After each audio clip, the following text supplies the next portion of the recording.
नमस्कार, आप सभी का स्वागत है। और आज के सेशन में हम लोग इम्पोर्टेंट क्वेश्चंस करने वाले हैं। और चूँकि आज यूट्यूब लाइव आने वाले थे, लेकिन कुछ टेक्निकल इश्यू के कारण लाइव नहीं हो पाए, इसलिए रिकॉर्डिंग लेक्चर आपको हम दे रहे हैं। तो थोड़ा देर में आपका ये पास चला जाएगा, आपके लिए काफ़ी हेल्पफुल होने वाला है। और दूसरी बात बताएंगे, कुछ कॉपी है शिवम का, उस कॉपी को भी हम इवैल्यूएशन करेंगे कि किस तरीके से, जैसे कुछ बच्चे लिखते हैं। तो पहले बता दें कि आपका जो सेक्शन, जैसे कि आज का वीडियो देखने से पहले कल का वीडियो आप देख लें तो ज़्यादा अच्छा से रहेगा।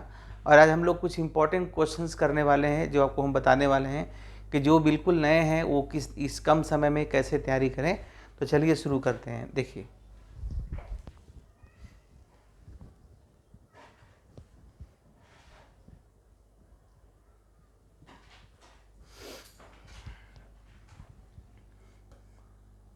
सबसे पहले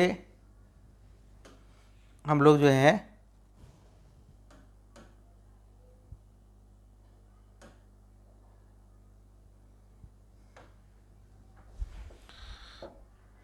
कि सबसे पहला जो है ना, हम लोग माइक्रो इकोनॉमिक्स से कुछ क्वेश्चंस करते हैं। माइक्रो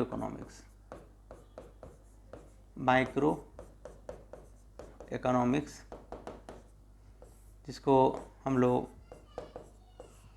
व्यष्टि अर्थशास्त्र कहते हैं।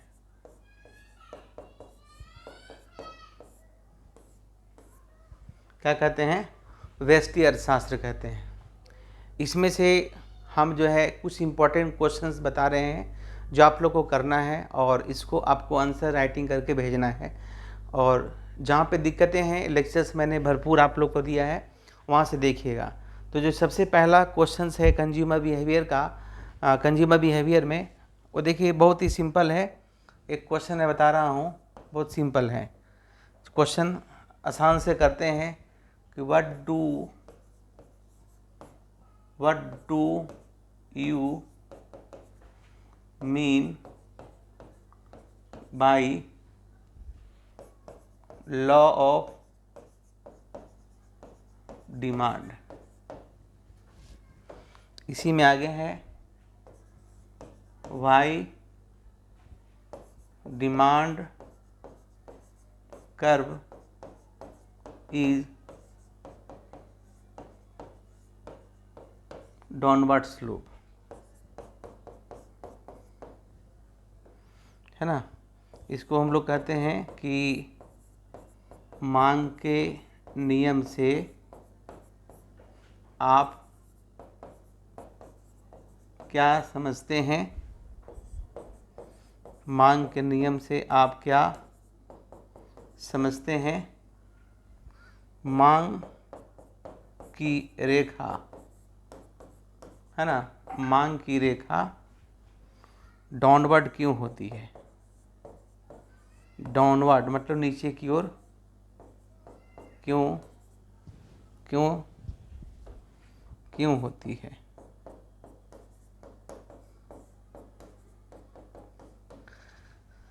मांग का जो है ना देखना है, इसलिए क्योंकि कई एक बार क्वेश्चन ऐसा दिया गया है कि मांग से डायरेक्ट क्वेश्चन तो नहीं पूछा, लेकिन एक और पूछा भी है। और एक क्वेश्चन हमेशा कंज्यूमर बिहेवियर से रहता है कि what do mean by law of diminishing marginal utility, I explain the demand curve and derive the demand curve through law of diminishing marginal utility. Question उसको भी करते हैं। लिखिए, ये पहला क्वेश्चन है। दूसरा क्वेश्चन लिखो, दोनों क्वेश्चन हिंदी इंग्लिश में बोल देंगे। दूसरा क्वेश्चन लिखिए, दूसरा क्वेश्चन कि what do you mean by law of diminishing marginal utility. दूसरा क्वेश्चन है what do you mean by law of diminishing marginal utility, derive demand curve through this law. सीमांत उपयोगिता ह्रास नियम से आप क्या समझते हैं? सीमांत उपयोगिता ह्रास नियम से आप क्या समझते हैं? सीमांत उपयोगिता ह्रास नियम से आप क्या समझते हैं? और इस नियम के द्वारा मांग की रेखा कैसे डिराइव की जाती है, मांग की रेखा कैसे डिराइव की जाती है, और करके लिख लीजिए। उसी तरीके से होता है, इसको Gaussian first law of diminishing marginal utility को गोसेन का पहला नियम भी कहते हैं। दूसरा लिखिए, दूसरा क्वेश्चन लिखिए, what do mean by law of equi marginal utility, what do mean by law of equi marginal utility derive demand कर थ्रू दिस लॉ। हिंदी में कहते हैं सम सीमांत उपयोगिता ह्रास नियम से आप क्या समझते हैं, सम सीमांत उपयोगिता ह्रास नियम से आप क्या समझते हैं। इस नियम के द्वारा मांग की रेखा कैसे निकाली जाती है या कैसे प्राप्त की जाती है। क्लियर है? ये 3 क्वेश्चन हुआ, यानी कि 3 क्वेश्चन। अब और क्वेश्चन लिखते जाइए, आप क्वेश्चंस लिखते जाइए।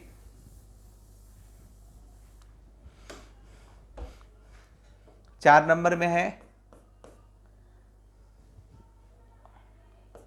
व्हाट इज इंडिफरेंस कर्व,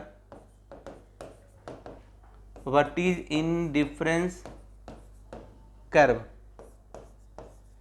है ना। Explain its properties, explain it's characteristics.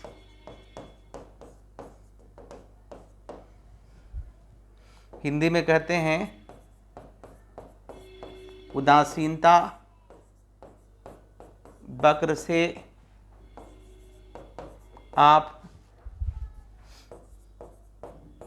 क्या समझते हैं, उदासीनता वक्र से आप क्या समझते हैं, इसकी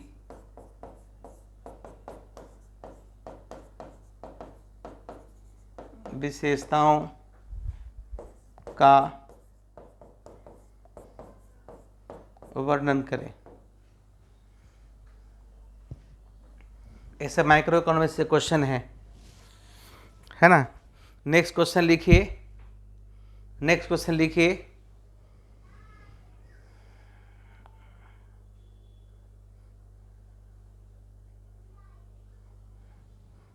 एक्सप्लेन ऐसे लिखो, explain consumer equilibrium through indifference curve. उपभोक्ता संतुलन को उदासीनता वक्र के द्वारा दिखलाएं या बतलाएं।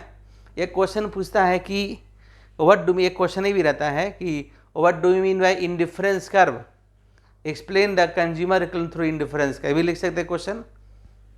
उदासीनता वक्र से आप क्या क्वेश्चन लिखो, what do mean by indifference curve, उदासीनता वक्र से क्या समझते हैं। Explain the consumer equilibrium through indifference curve, explain the consumer equilibrium through indifference curve.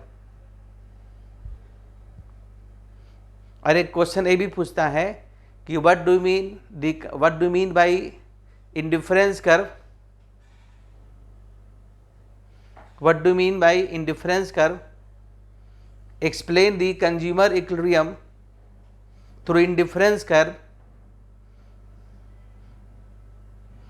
उदासीनता वक्र से क्या समझते हैं और उदासीनता वक्र के द्वारा उपभोक्ता संतुलन कैसे प्राप्त की जाती है,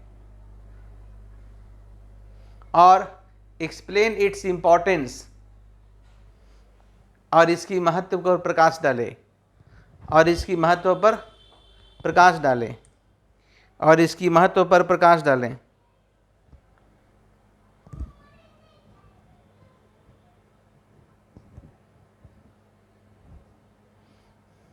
या पूछता है कि वही क्वेश्चन बहुत तरह का है ना।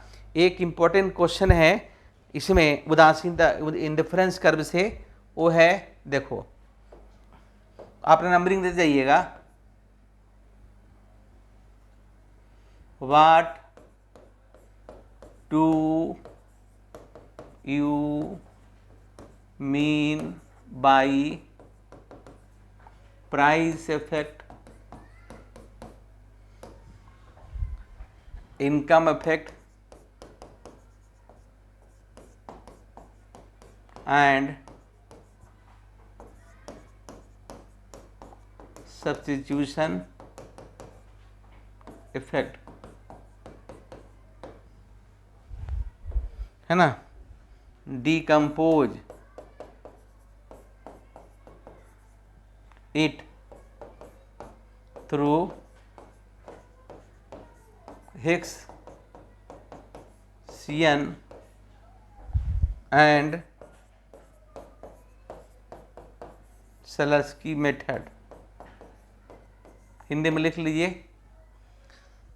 मूल्य प्रभाव, आय प्रभाव और प्रतिस्थापन प्रभाव से आप क्या समझते हैं? मूल्य प्रभाव, है ना, आय प्रभाव और प्रतिस्थापन प्रभाव से आप क्या समझते हैं?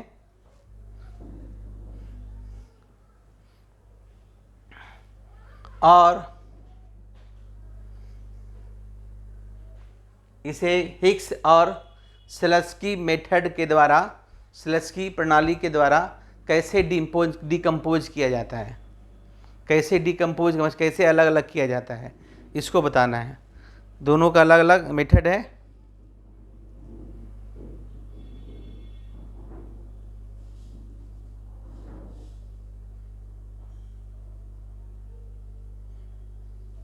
या एक बार क्वेश्चन ये भी पूछता है कि भाई देखिए, एक और क्वेश्चन है, इंडिफरेंस करके बहुत सारा क्वेश्चन होता है, ये भी इंडिफरेंस से क्वेश्चन है।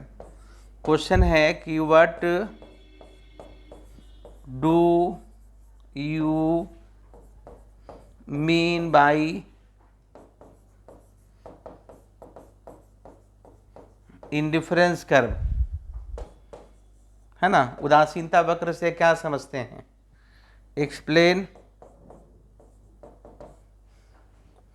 है ना, explain price effect, income effect, income effect and substitution effect. उदासीनता वक्र से क्या समझते हैं? मूल्य प्रभाव, आय प्रभाव और प्रतिस्थापन प्रभाव को बतलाएं, और प्रतिस्थापन प्रभाव को बतलाएं।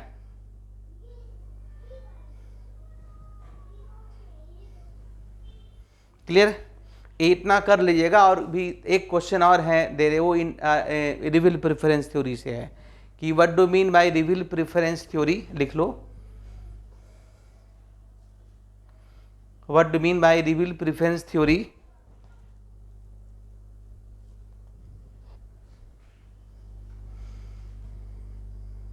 इसको हिंदी में कहते हैं अधिमान वक्र, है ना। What do mean by indifference, what do mean by reveal preference theory. Next question है, what do mean by revealed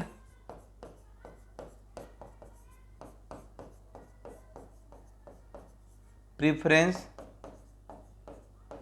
theory derive demand curve through reveal preference theory. Reveal preference theory से आप क्या समझते हैं? रिवील प्रेफरेंस थ्योरी से आप क्या समझते हैं? यानी इसको बोलते हैं अधिमान वक्र सिद्धांत, है ना, या अधिमान वक्र से आप क्या समझते हैं? और अधिमान वक्र के द्वारा मांग की रेखा कैसे डिराइव की जाती है? मांग की रेखा कैसे डिराइव की जाती है? क्लियर है? अब एक और क्वेश्चन लास्ट दे रहे हैं, हालांकि इससे भी बहुत कम संभावना है, लेकिन एक बार कर लीजिएगा। क्वेश्चन है what do you mean by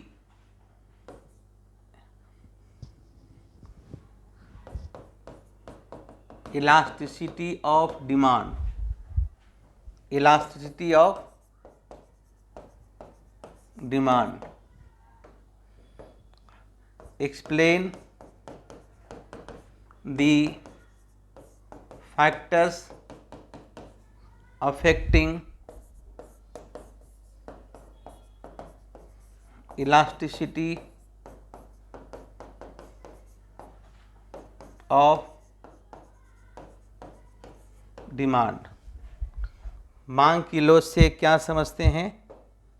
Hindi में इसको लिखेंगे मांग की लोच से आप क्या समझते हैं? मांग की लोच से आप क्या समझते हैं? मांग की लोच को प्रभावित करने वाले, है ना, तत्वों की व्याख्या करें। क्लियर? एक क्वेश्चन और इससे कर लीजिएगा, बता देते हैं। वैसे इस दोनों क्वेश्चन को हम करा देंगे आराम से, मैथमेटिकल है, बहुत आसान हो जाएगा, कर लीजिएगा। ये दोनों क्वेश्चन को हम करा देंगे आराम से, यूट्यूब पे ही डाल देंगे, बहुत दोनों मैथमेटिकल हैं। लिखिए एक और क्वेश्चन। मांग की लोच से आप क्या समझते हैं? हिंदी में मांग की लोच से आप क्या समझते हैं? या है ना, मांग की लोच से आप क्या समझते हैं? मांग की लोच की विभिन्न श्रेणियों का वर्णन करें। मांग की लोच की विभिन्न श्रेणियों का वर्णन करें। What do mean by price elasticity और demand? What do mean by price elasticity और demand? Explain the degrees of price elasticity और demand. Explain the degrees of price elasticity of demand. ठीक है, इतना क्वेश्चन आपको कर लेना है। ये सारा कंज्यूमर बिहेवियर से है, बड़ा इंपॉर्टेंट क्वेश्चन है जी, समय कम है। अब देखिए एक क्वेश्चन है, explain the law of variable proportion, है ना, explain the law of variable proportion, है ना, इसको हिंदी में बोलते हैं परिवर्तनशील अनुपात नियम की व्याख्या करें। एक क्वेश्चन प्रोडक्शन से है, एक क्वेश्चन प्रोडक्शन से है। प्रोडक्शन से एक और क्वेश्चन देते हैं, what do you mean by isoquant? समुत्पाद वक्र के क्या समझते हैं? समुत्पाद वक्र से क्या समझते हैं, है ना? Explain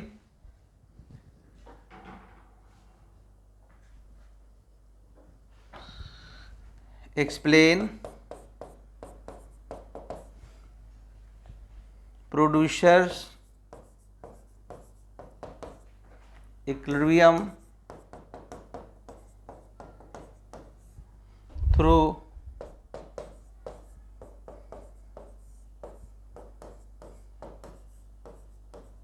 isoquant, through isoquant.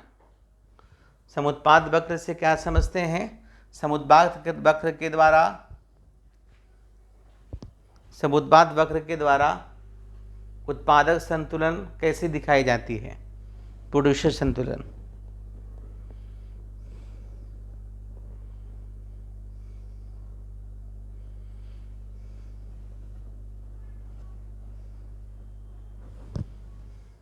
ठीक है, दो क्वेश्चन आपको कर लेना है प्रोडक्शन से, दो क्वेश्चन।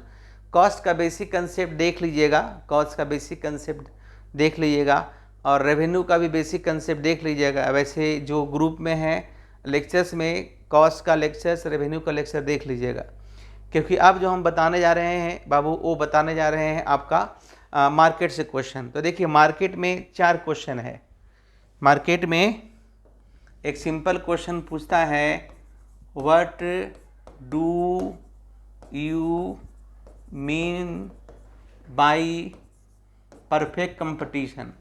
परफेक्ट कंपटीशन से क्या समझते हैं? Explain short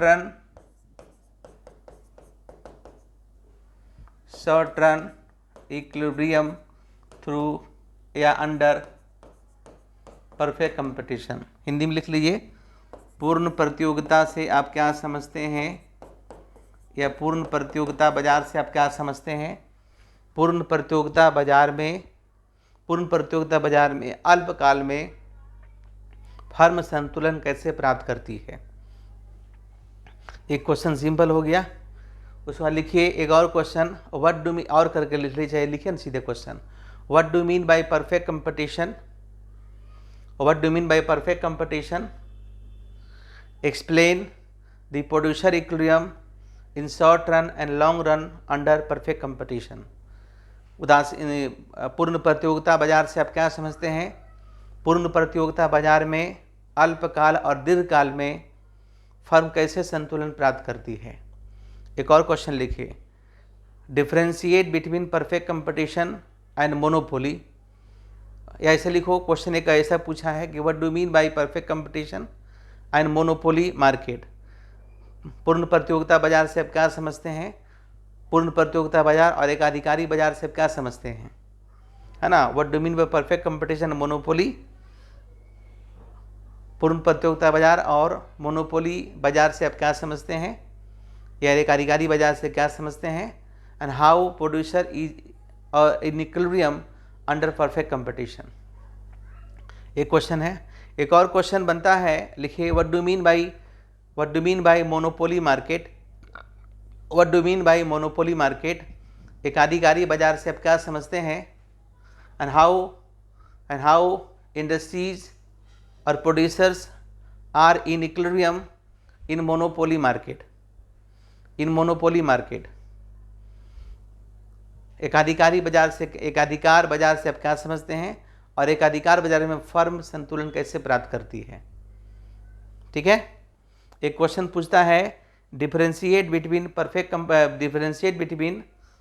monopoly and monopolistic competition. Differentiate between monopoly and monopolistic competition, एकाधिकार और एकाधिकारी बाजार में अंतर बताएं। And also discuss producer equilibrium या firm equilibrium in monopolistic competition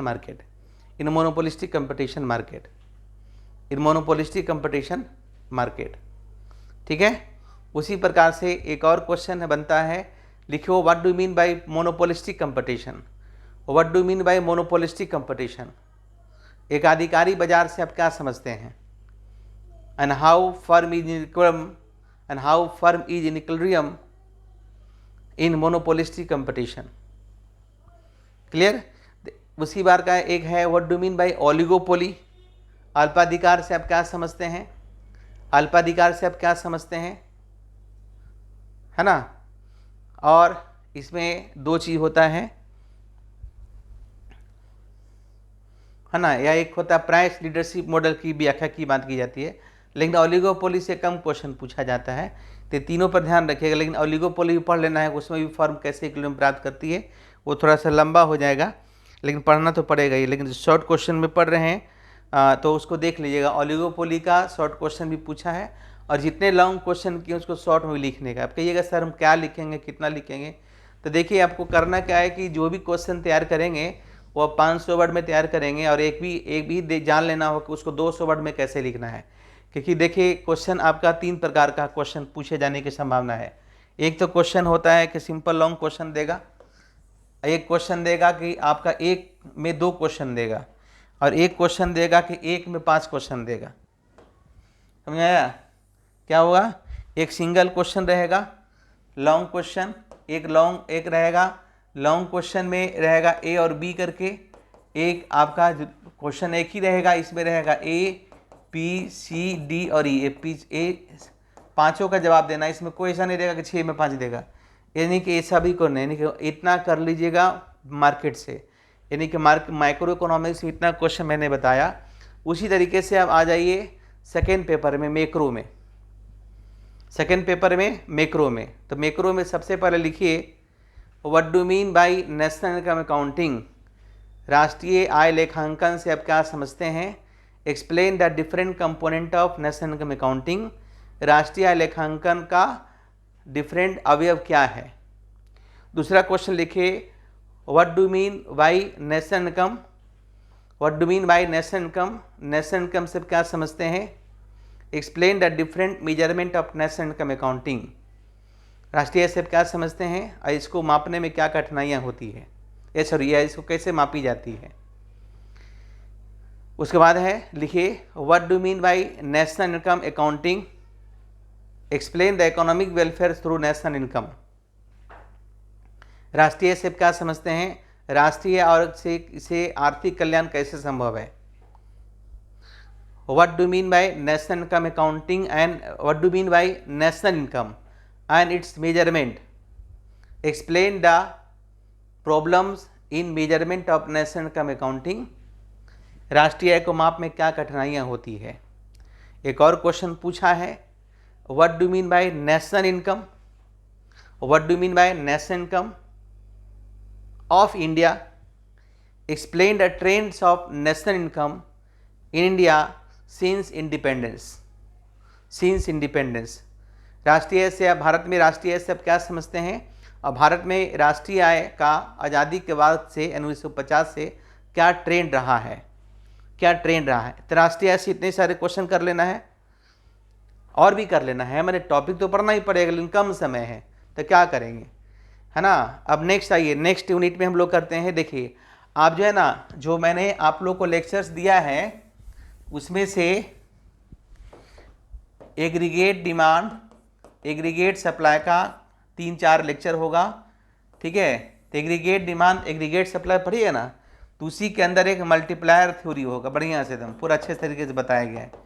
तो क्वेश्चन लिख लो what do mean by multiplier, multiplier या what do mean by investment multiplier. निवेश गुणक से अब क्या समझते हैं, निवेश गुणक से अब क्या समझते हैं, हाउ इट्स फंक्शन, ये कैसे काम करता है, ठीक है, ये कैसे काम करता है। इसमें आप देख लीजिएगा, वहीं से बन जाएगा क्वेश्चन को आराम से। उसके बाद नेक्स्ट है critically examine, critically examine classical theory of employment, critically examine classical theory of unemployment, employment कर दो, एम्प्लॉयमेंट, रोजगार के क्लासिकी सिद्धांत की आलोचनात्मक व्याख्या करें। उसी तरीके से लिखो critically examine the Keynesian theory of employment, और केन्स के रोजगार सिद्धांत को आलोचनात्मक व्याख्या करें। क्लियर है। और नेक्स्ट 2 क्वेश्चन है।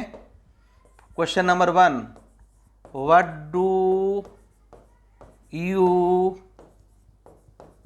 मीन बाय कंजम्पशन फंक्शन, उपभोक्ता यानी कंजम्पशन फंक्शन, कंजम्पशन फंक्शन, उपभोग फलन से आप क्या समझते हैं, explain the factors affecting it, explain the factors affecting it. उपभोग फलन से आप क्या समझते हैं, इसके प्रभावित करने वाले तत्वों की व्याख्या करें।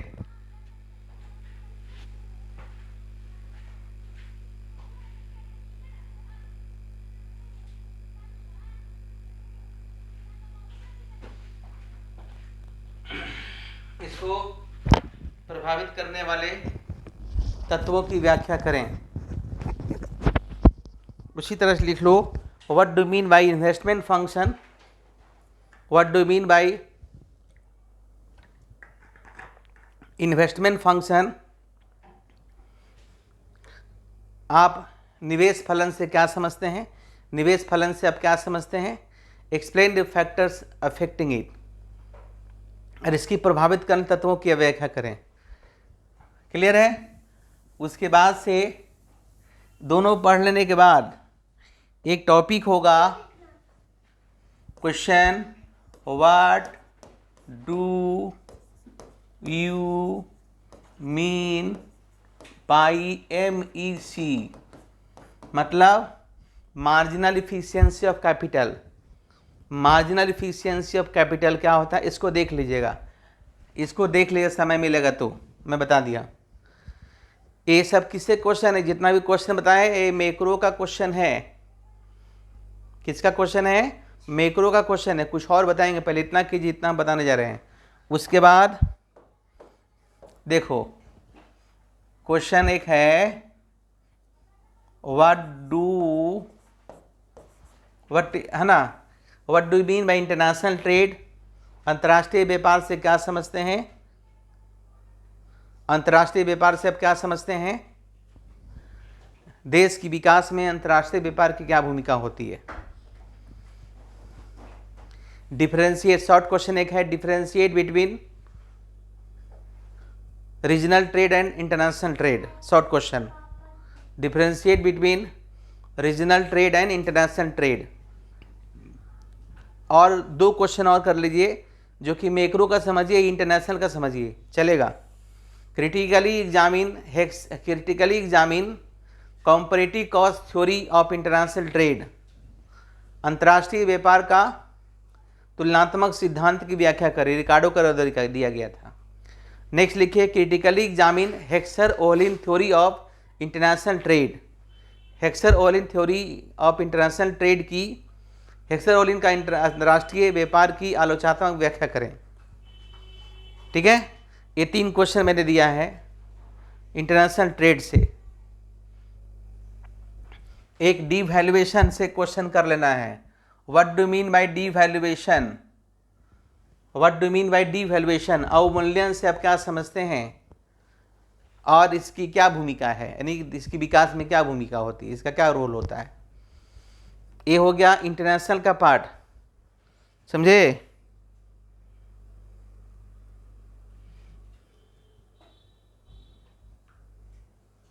ये हो गया इंटरनेशनल इकोनॉमिक्स का part.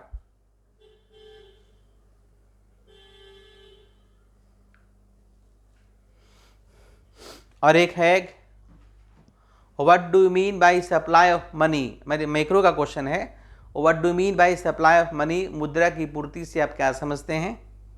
And how does it measure, या how is it measured in India? भारत में कैसे मापा जाता है? एक और क्वेश्चन लिख लीजिए, मैक्रो का है, what do mean bye inflations? मुद्रास्फीति से आप क्या समझते हैं? मुद्रास्फीति से क्या समझते हैं? इसके कारण और प्रभाव की व्याख्या करें। इसके कारण और प्रभाव की व्याख्या करें। इसके कारण और प्रभाव की व्याख्या करें। एक क्वेश्चन और लिखिए, what do mean by business cycle? Business cycle से आप क्या समझते हैं? Explain it different phases. Explain it different phases, short question. इसकी डिफरेंट फेज की यानी डिफरेंट अवस्थाओं की वर्णन करें। ये हो गया बाबू मैक्रो का क्वेश्चन। इंटरनेशनल का भी क्वेश्चन 3 हो गया। अब आते हैं पब्लिक फाइनेंस में। लिखिए पब्लिक फाइनेंस में, पब्लिक फाइनेंस से कुछ क्वेश्चन बताते हैं। पब्लिक फाइनेंस में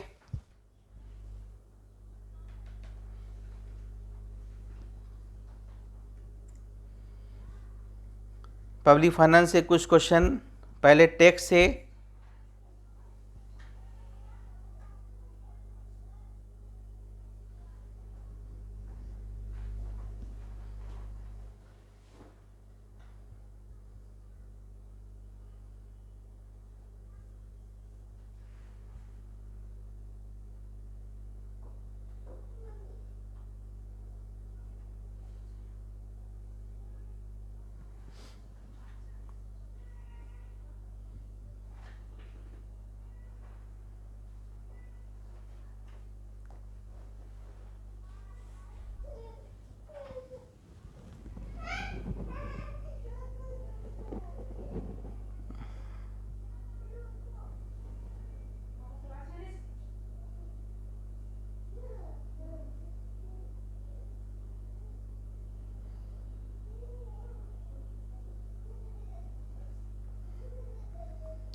तो वेट कीजिए, मैं क्वेश्चन और बता रहा हूँ पब्लिक फाइनेंस से।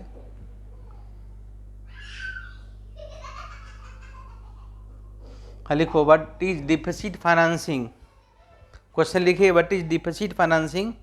What are its safe limit? Give the role of deficit financing in economic development of a developing economy. घाटे की वित्त व्यवस्था क्या है? इसकी क्या क्या सुरक्षा सीमाएं हैं? एक विकासशील अर्थव्यवस्था के लिए आर्थिक विकास में घाटे की वित्त व्यवस्था की क्या भूमिका है? क्या भूमिका है?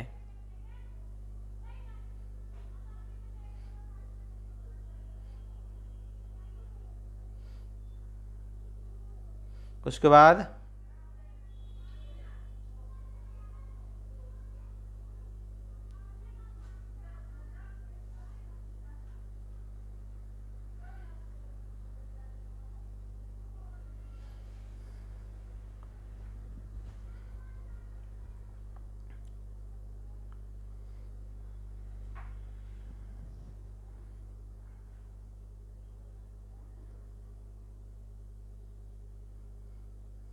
लिखिए, what do mean by revenue deficit and physical deficit? Revenue deficit और फिजिकल डिफिसिट से आप क्या समझते हैं?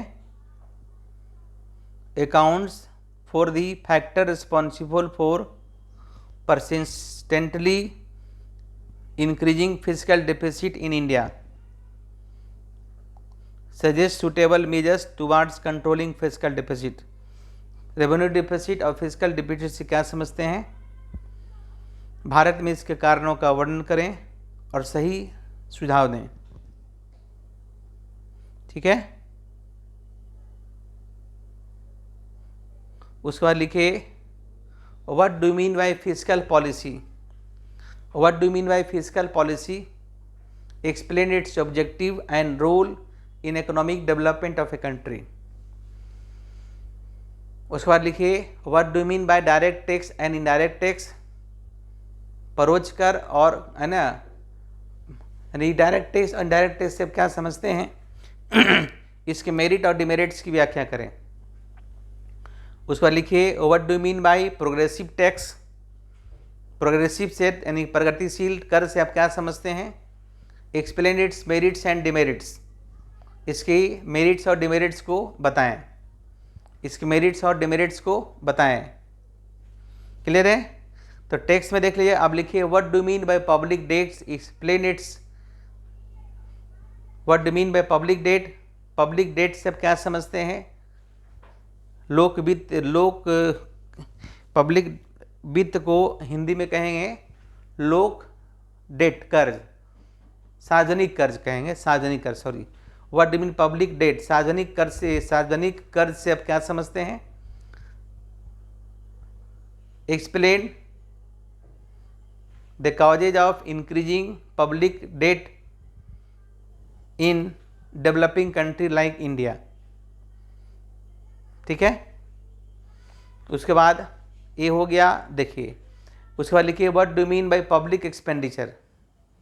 पब्लिक एक्सपेंडिचर से आप क्या समझते हैं? And how public expenditure plays an important role in development of a developing country. लोक व्यय से आप क्या समझते हैं? और एक विकासशील देश में कैसी इसकी महत्वपूर्ण भूमिका होती है, इसको समझाएं। लिखिए, what do mean by how budget is prepared in India? How budget is prepared in India? भारत में बजट कैसे तैयार किया जाता है? ठीक है, क्लियर है? उसके बाद लिखिए, what do mean by GST? Explain it. आप जीएसटी से क्या समझते हैं, इसको बताएं। What do mean by VAT? Short question. Finance commission, what do mean by finance commission? Short question. उसी तरीके से नीति आयोग, शॉर्ट क्वेश्चन। उसी तरीके से planning commission, short question. NDC, national development council, short question. MSP, short question. बहुत सारे question, short question भी आपको रहेगा। इसके बाद आइए हम लोग आते हैं बिहार इकोनॉमिक्स पर। तो सबसे पहला बिहार इकोनॉमिक्स में क्वेश्चन है कि बिहार की industrial, explain the what do, है ना, या लिखो what do mean by industrial policy of Bihar, या new industrial policy of Bihar. New industrial policy of Bihar. Bihar की नई औद्योगिक नीति की चर्चा करें, जानिए इसमें, है ना, इसकी चर्चा करें। बिहार की न्यू इंडस्ट्रियल पॉलिसी की चर्चा करें। उसके बाद नेक्स्ट क्वेश्चन लिखिए, एक क्वेश्चन लिखो, describe and evaluate the industrial and agricultural development of Bihar during the past decades. Suggest measure to enhance development of this sector in Bihar. विगत दशक में बिहार में औद्योगिक एवं कृषि विकास का वर्णन एवं मूल्यांकन कीजिए। विगत दशक में बिहार में औद्योगिक एवं कृषि विकास का वर्णन एवं मूल्यांकन कीजिए। इन क्षेत्रों का बिहार में द्रुत विकास एवं तीव्र विकास को प्रोत्साहित करने के लिए क्या उपाय किया जाना चाहिए, बतलाएं।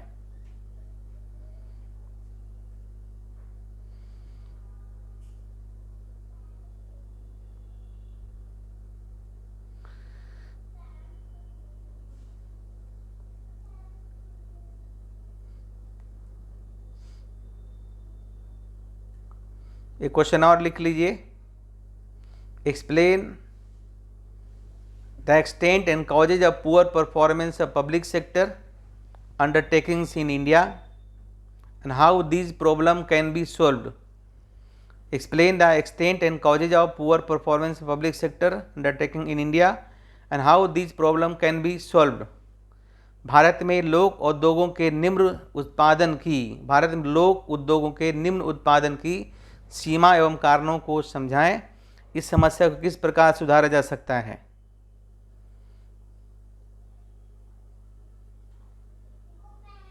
जैसे शॉर्ट क्वेश्चन है तो poverty education programme, control of monopoly, public distribution system PDS, foreign investment, bank rate, public debt, agriculture development Bihar, ये सब शॉर्ट क्वेश्चन कर लेना है। ठीक है, उसके बाद है explain the role of commercial banks in development of Bihar. Bihar में कमर्शियल बैंक की क्या भूमिका रही विकास में, इसका वर्णन करना है। What do mean bye poverty in Bihar. Bihar में गरीबी से क्या समझते हैं, या बिहार में गरीबी का वर्णन करें। And explain the programme of government of Bihar to eradicate poverty. Bihar सरकार के द्वारा गरीबी दूर करने के लिए क्या कार्यक्रम चलाए गए। और उसके बाद एक है land reform in Bihar and land reform in India, दोनों जगह पढ़ना है। ठीक है, इंडस्ट्रियल पॉलिसी है, लैंड रिफॉर्म है। उसी तरीके से 7 निश्चय योजना 1, 7 निश्चय योजना 2 देख लीजिएगा। शॉर्ट क्वेश्चन, लॉन्ग क्वेश्चन में भी पूछा सकता है, लेकिन शॉर्ट क्वेश्चन में देख लीजिएगा 7 निश्चय योजना 1 क्या है, 7 निश्चय योजना 2 क्या है। एक और लिख लीजिए, discuss the causes of slower industrial development in Bihar. Discuss the causes of slower industrial development in Bihar.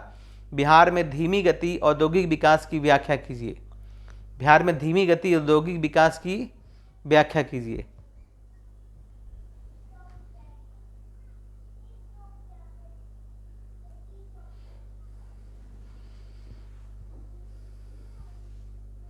ठीक है,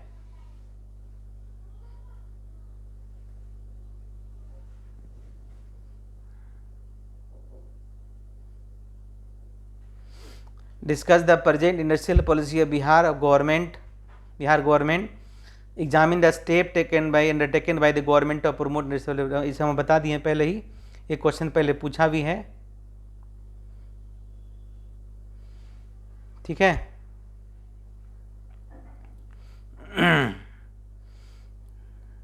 चलिए बिहार के लिए इंपॉर्टेंट क्वेश्चन था। अब हम लोग इंडियन इकोनॉमिक्स की बात करते हैं। तो इंडियन इकोनॉमिक्स में क्या क्या पढ़ना है पहले आपको बता दें। सबसे पहले इंडियन इकोनॉमिक्स को शॉर्ट में करने के लिए आप जो है संजीव वर्मा की पुस्तक का उपयोग कर सकते हैं। बहुत छोटी सी किताब है, हिंदी इंग्लिश दोनों में आती है। तो पहला तो है कि आपका जो है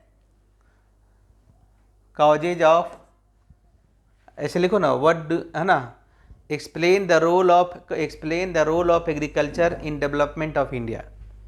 उसके बाद एक क्वेश्चन लॉन्ग क्वेश्चन है इसमें से, ग्रीन रेवोल्यूशन से क्या समझते हैं। ग्रीन रेवोल्यूशन से क्या समझते हैं, explain its effect on Indian economy. Covid के बाद भारतीय अर्थव्यवस्था पर क्या प्रभाव पड़ा उसको लिखिए। उसके बाद लिखिए national PDS public distribution system पर एक लेख लिखें, पब्लिक डिस्ट्रीब्यूशन सिस्टम पर एक लेख लिखें। उसके बाद कर लीजिएगा IMF एंड IBRD, ये दोनों जो है ना आप प्रतियोगिता दर्पण से पढ़ लीजिए। PD का एक्स्ट्रा इशू आता है, इसमें भी दिया हुआ, इसमें से भी काम आपका चल जाएगा, है ना। IMF और IBRD इसको आपको कर लेना है। और एक जो सामान्य क्वेश्चन है features of Indian economy, features of developing country, उसको भी आप देख लीजिएगा, है ना। उसके बाद है नीति आयोग से लॉन्ग क्वेश्चन, नीति आयोग से आप क्या समझते हैं, इसके फंक्शन को बताएं। What do mean bye NITI Aayog and explain its function, इसके फंक्शन को आप बताएं, ठीक है। उसके बाद लिखिए एक क्वेश्चन है कि define the international trade, highlight the significant characteristics और features of international trade, distinguish between balance of trade and balance of payment. हालांकि इंटरनेशनल क्वेश्चन है, इंडियन में पूछा गया है, ठीक है। बैलेंस ऑफ पेमेंट और बैलेंस ऑफ ट्रेड में अंतर देख लीजिएगा, शॉर्ट क्वेश्चन पूछा जा सकता है। और बैलेंस ऑफ पेमेंट को भी पढ़ लेना है लॉन्ग क्वेश्चन करने के लिए, समय मिलेगा तो। अब लिखो explain the concept of poverty in India. Question है explain the concept of poverty in India, discuss the various importance estimate of poverty in India and programme of eradication of poverty. Explain the concept of poverty in India, discuss the various important estimates of poverty in India and programme of eradication of poverty. भारत में निर्धनता की अवधारणा स्पष्ट कीजिए। भारत में गरीबी के विभिन्न महत्वपूर्ण अनुमानों एवं निर्धनता निवारण कार्यक्रमों की विवेचना कीजिए, ठीक है। उसके बाद है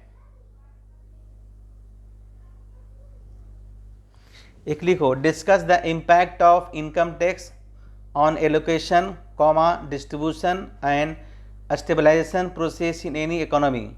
एक अर्थव्यवस्था में आयकर के आवंटन, विवरण और वितरण और स्थिरीकरण प्रक्रिया पर प्रभाव की विवेचना कीजिए, ठीक है।